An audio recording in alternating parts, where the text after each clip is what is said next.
موضوع پر بات کروں گی، اس کا عنوان ہے پانی کی اہمیت۔ عزیز دوستو، پانی اللہ تعالیٰ کی بہت بڑی نعمت ہے۔ پانی کی وجہ سے آج ہم زندہ ہیں اور اپنے تمام ضروریات پوری کرتے ہیں۔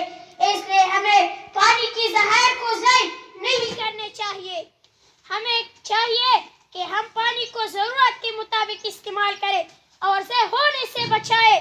عزیز دوستو، کئی سالوں سے ہم دیکھتے ہیں کہ پانی کو بہت کمی محسوس جا رہی ہے اور زیر زمین پانی کی ذخائر میں کمی ہوتی جا رہی ہے۔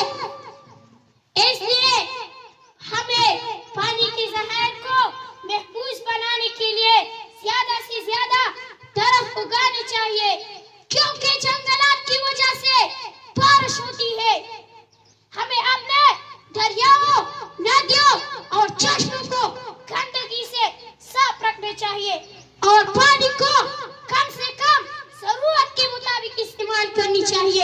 اور ہمارا دین بھی یہ درس دینا ہے کہ پانی کو ضرورت کے مطابق استعمال کرنی چاہیے۔ والسلام۔